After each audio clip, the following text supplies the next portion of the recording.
వాళ్ళు విన్నారు, విని నమ్మారు. యేసయ్యని బాప్టిసం తీసుకుని ప్రభు బిడ్డగా జీవించి ఈరోజు వింటున్నావు, కానీ నువ్వేం చేస్తున్నావు? వదిలేస్తున్న వ్యక్తిగా ఉన్నావు. మూడో పాయింట్, యేసయ్య పరిచర్య చేయటానికి వచ్చాడు.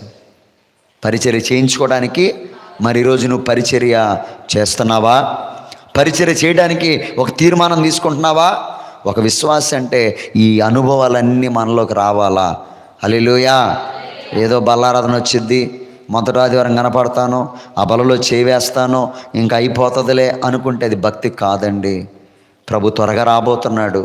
నువ్వు సిద్ధపడపోతే ఎలా చెప్పండి? నీ జీవితం సరి చేసుకోపోతే ఎలాగా? నీ పద్ధతి మారకపోతే ఎలాగా? భక్తిలో ఒక అడుగు ముందుకెళ్ళపోతే ఎలాగ చెప్పండి? ఎల్లకాలం ఇదే ఓపిక, ఎల్లకాలం కూడా మనం ఉంటామని లేదు కదండి. ప్రభు త్వరగా రాబోతున్నాడు.